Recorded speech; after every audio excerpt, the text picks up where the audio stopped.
தந்தை, மகன், தூய ஆவியாரின் பெயராலே ஆமென்.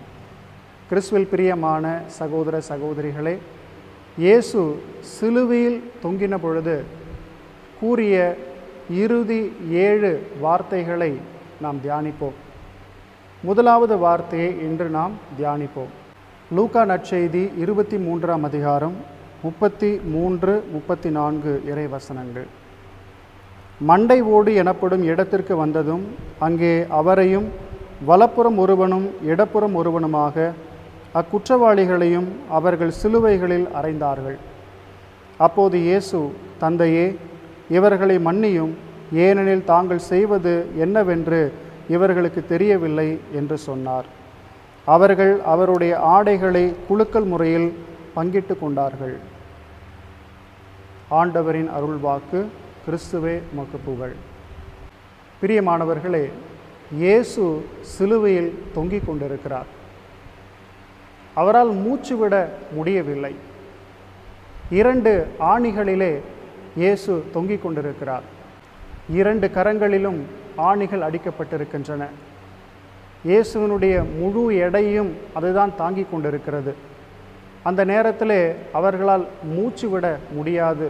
அப்படி மூச்சு திணறி கொண்டிருக்கின்ற அந்த நேரத்திலே, உயிருக்காக போராடி கொண்டிருக்கின்ற அந்த நேரத்திலே இயேசு கூறுகின்ற வார்த்தையை கவனியுங்கள். தந்தையே, இவர்களை மன்னியும், ஏனென்றால் இவர்கள் செய்வது என்னவென்று இவர்களுக்கு தெரியவில்லை என்று சொல்லுகின்றார். சிலுவையில் அறையப்பட்டு எத்தனையோ பேர் இறந்திருக்கிறார்கள். ஆனால் அவர்களுடைய வாயில் வந்தவையெல்லாம் சாபமான வார்த்தைகள்தான். அவர்கள் எல்லோரையும் சபித்து கொண்டு அந்த சிலுவையிலே மரித்து போனார்கள். ஆனால் இயேசுவினுடைய வாயிலிருந்து மட்டும்தான் ஆசீர்வாதமான வார்த்தைகள் வந்தன, மன்னிப்பின் வார்த்தைகள் வந்தன. தந்தையை இவர்களை மன்னியும் என்று சிலுவையிலே போராடி கொண்டிருக்கிற பொழுதும், தன்னை காயப்படுத்தியவர்களையும் பிதாவே இவர்களை மன்னியும் என்று சொல்லுகிற அந்த வார்த்தைகளை இயேசு மட்டும்தான் கூறுகிறார். பிரியமானவர்களே, தாங்கள் செய்வது என்னவென்று அவர்களுக்கு தெரியவில்லை என்று ஆண்டவர் கூறுகின்றார். பிலாத்தை எடுத்துக்கொள்வோம். பிலாத்துவுக்கு நன்றாக தெரியும், நான் இயேசுவை சிலுவையில் அறைய ஒப்பு கொடுத்தால்தான் இந்த யூதர்கள் அவரை சிலுவையில் அறைந்து கொள்ள முடியும் என்ற சட்டம் பிலாத்துவுக்கு நன்றாக தெரியும். அவர் தெரியாமல் இவரை சிலுவையில் அறையும் என்று யூதர்களிடத்திலே கையளிக்கவில்லை. தெரிந்தேதான் அவர் அந்த அநியாய தீர்ப்பை வழங்கினார். தலைமை குரு, இயேசு குற்றம் செய்யவில்லை என்று தலைமை குருவுக்கு நன்றாக தெரியும். இருந்தபோதிலும் இயேசுவின் மீது கொண்ட காழ்ப்புணர்வால் அவரை கொலை செய்வதற்கு இவர்கள் தீர்மானித்தார்கள். தெரிந்தே இயேசுவின் மீது பழி சுமத்தினார்கள். யூதாசு 30 வெள்ளிக்காசுக்கு தன்னுடைய எஜமானனையே முத்தம் கொடுத்து காட்டி கொடுத்தான். அவன் தெரியாமலா செய்தான்? அவன் தெரிந்தேதான் செய்தான். நான் அவரை முத்தமிடுவேன், அப்பொழுது நீங்கள் அவரை பிடித்து கொள்ளுங்கள் என்று சொல்லி எல்லாம் திட்டம் தீட்டி எல்லாம் தெரிந்தேதான் யூதாசு இயேசுவை காட்டி கொடுத்தான். படை வீரர்கள் இயேசுவை அடித்தார்கள். அவருடைய உடலை சிதைத்தார்கள். அவருடைய சதைகளெல்லாம் கிழிந்து தொங்குகிற பொழுது அவருக்கு எவ்வளவு வேதனை ஏற்பட்டிருக்கும் என்பது படை வீரர்களால் உணர முடியும். அவர்கள் தெரியாமல் செய்யவில்லை, தெரிந்தேதான் இயேசுவை அவர்கள் அடித்தார்கள். இருப்பினும் இயேசு கூறுகிறார், தந்தையே, இவர்களை மன்னியும், இவர்கள் அறியாமல் செய்கிறார்கள் என்று. பிலாத்து, யூதாசு, தலைமை குரு, படை வீரர்கள், இவர்களுக்கு தெரியாத ஒன்று உண்டு. இவையெல்லாம் அனுமதித்தது தந்தைதான். தந்தைக்கு தெரியும் இவையெல்லாம் ஏற்பட போகிறது என்று. இதெல்லாம் தந்தையினுடைய மகா பெரிய திட்டம். இந்த திட்டத்திலே இவர்களெல்லாம் வருகிறார்கள். இது இயேசுவுக்கும் நன்றாக தெரியும். மானுட குலத்தினுடைய மீட்புக்காக இயேசு கொலை செய்யப்பட வேண்டும், சிலுவை சாவை ஏற்க வேண்டும், எவ்வளவு அவமானங்களை ஏற்க வேண்டும் என்பதுதான் தந்தையினுடைய திருவுளம் என்பதை இயேசு நன்றாக அறிந்திருந்தார். ஆகவேதான் அவருடைய உயிரை கொடுக்கும் இவர் துணிகின்றார். ஆகவே இவர்கள் தெரிந்து செய்தார்கள் என்பதை விட தந்தையினுடைய திட்டத்திற்காகத்தான் இவைகள் செய்யப்பட்டன என்பதை இயேசு நன்கு அறிந்திருந்தார்.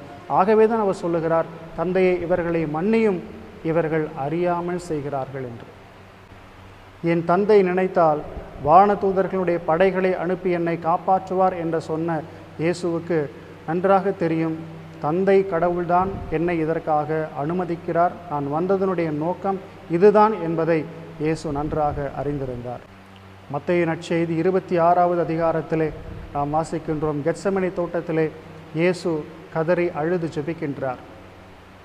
தந்தையே, முடிந்தால் இந்த துன்பக் கிண்ணம் என்னை விட்டு அகலட்டும், ஆனாலும் என்னுடைய விருப்பம் அல்ல, உமது விருப்பப்படியே எல்லாம் நிகழட்டும் என்று சொல்லுகிறார். இது மிகுந்த கடினமானது என்பது இயேசுவுக்கு தெரியும்.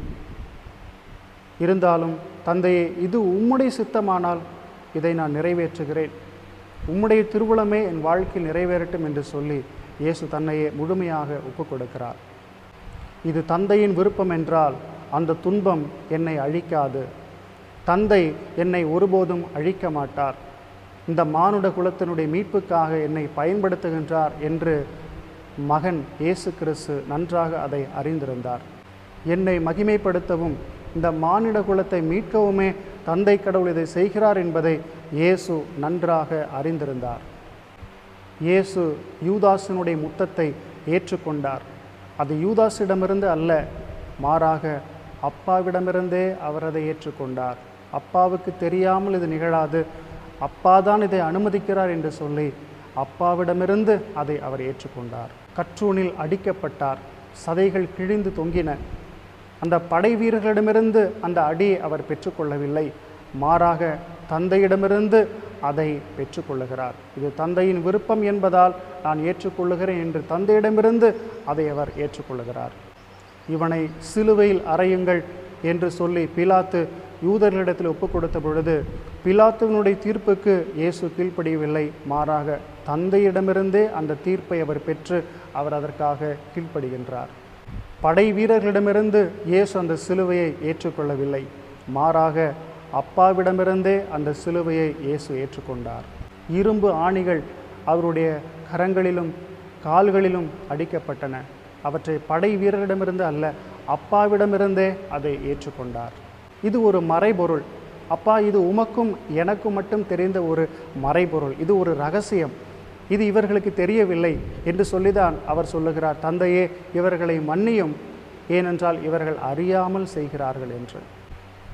பல பேர் சிலுவையில் தண்டனை வாங்கி மரித்திருக்கிறார்கள். ஆனால் அவர்கள் யாரிடமிருந்தும் அந்த சிலுவைச்சாவின் வழியாக மீட்பு வரவில்லை. காரணம், அவர்கள் இறக்கிற பொழுது எல்லோரையும் சபித்து விட்டுத்தான் இறந்தார்கள். ஆனால் இயேசுவனுடைய வாயிலிருந்து மட்டும்தான் ஆசீர்வாதமான வார்த்தைகள் வந்தன, பிறரை மன்னிக்கின்ற வார்த்தைகள் வந்தன. அதன் வழியாக இந்த மனித குலத்திற்கு மீட்பு கிடைத்தது. இயேசு யாரையும் குற்றப்படுத்தவில்லை, மாறாக தன்னுடைய எல்லா வேதனைகளையும் தன்னுடைய அப்பாவிடத்திலே அவர் ஒப்பு கொடுத்தார். தந்தை இவர்களை மன்னியும் என்ற வார்த்தைகளை கேட்டு 3 பேர் மனம் திருந்தினர். முதலாவது நல்ல கள்ளன். இயேசுனுடைய இந்த வாயிலிருந்து வந்த இந்த வார்த்தைகளை கேட்டு அந்த கள்ளன் திருந்தினான், அவன் மனம் மாறினான். 2வது நூற்றுவர் தலைவன். இயேசுனுடைய இந்த அழகான வார்த்தைகளை கேட்டு மெய்யாகவே இவர்தான் இறைமகன் என்று சொல்லி அறிக்கையிட்டார். 3வது புனித யோவான், இயேசுனுடைய சிலுவை அடியிலே நின்று கொண்டிருந்த சீடர். இவர் பதவிக்காக அலைந்த ஒரு சீடர், இடியை தாக்கி அவர்களெல்லாம் அழித்து விடலாம் என்று கோபப்பட்ட ஒரு சீடர். ஆனால் இங்கே இயேசுனுடைய இந்த வார்த்தைகளை கேட்டு மனம் திருந்துகிறார், அன்பின் சீடராக மாறுகிறார். ஆகவேதான் அவருடைய எழுத்துக்களில், யோவானுடைய எழுத்துக்களில் அன்பு அன்பு என்று மீண்டும் மீண்டும் சொல்லப்படுகின்றது. அவர் மனம் மாறினார், அன்பின் சீடராக அவர் மாறினார். இதிலிருந்து நாம் என்ன பாடத்தை கற்றுக்கொள்கிறோம்? நாம் தவறாக புரிந்து கொள்ளப்படுகிற பொழுது, தவறாக மற்றவரிடத்தில் நாம் பேசப்படுகிற பொழுது, நம்மை தவறாக குற்றம் சாட்டுகிற பொழுது, நம்மை காட்டி கொடுக்கிற பொழுது, நமக்கு எதிராக நம்பிக்கை துரோகம் செய்கிற பொழுது நாம் செய்ய வேண்டியது என்ன? இயேசுவை போல அவர்களுக்காக ஜெபிக்க வேண்டும். அதை ஆசீராக நாம் மாற்ற வேண்டும். நமக்கும் பிறருக்கும் அதை ஆசீர்வாதமாக மாற்ற வேண்டும். பலருடைய ஆன்மாவை மீட்பதற்காக அதை கடவுளிடத்தில் ஒப்பு கொடுத்து நாம் ஜெபிக்க வேண்டும். அந்த ஜெபமாக நம்மை அதை மாற்ற வேண்டும். அந்த ஜெபத்தின் வழியாக பலர் மனம் மாற நாம் ஒரு கருவியாக செயல்பட வேண்டும். இந்த உலகத்தால் இதை புரிந்து கொள்ள முடியாது. உலகத்தினுடைய பார்வையிலே ஒரு ஹீரோ, ஒரு கதாநாயகன் என்பவன் யார்? அவன் எதிரியை அழிக்கிறவன், அவன் எதிரியை கொல்பவன் தான் ஹீரோ, ஒரு கதாநாயகனாக கருதப்படுகிறான். ஆனால் இயேசு சொல்லி தந்த பாடம் அது அல்ல. பிறருக்காக தன்னையே இழக்கிற பொழுதுதான் அவன் ஹீரோவாக மாறுகிறான், அவன் கதாநாயகனாக மாறுகிறான் என்று இயேசு தன்னுடைய வாழ்க்கையின் மூலம் நமக்கு படிப்பினை தருகின்றார். லூக்கா நற்செய்தி 6ஆம் அதிகாரம் 27-28 வசனங்கள். நான் சொல்வதை கேட்டுக்கொண்டிருக்கும் உங்களுக்கு கூறுகிறேன், உங்கள் பகைவரிடம் அன்பு கூறுங்கள், உங்களை வெறுப்போருக்கு நன்மை செய்யுங்கள், உங்களை சபிப்போருக்கு ஆசி கூறுங்கள், உங்களை இகழ்ந்து பேசுவோருக்காக இறைவனிடம் வேண்டுங்கள். இதுதான் இயேசு நம்மிடமிருந்து எதிர்பார்ப்பவை. பிரியமானவர்களே, இயேசுவினுடைய ஜெபம் நமது ஜெபமாக மாறட்டும். நம்முடைய பிரச்சனைகளிலே நாம் தவறாக புரிந்து கொள்ளப்படுகின்ற நேரத்திலே இயேசுவை உற்று நோக்குவோம். இயேசுவினுடைய ஜெபத்தை நமது ஜெபமாக மாற்றுவோம். தந்தையே, இவர்களை மன்னியும், ஏனென்றால் இவர்கள் செய்வது என்னவென்று அறியாமல் செய்கிறார்கள்.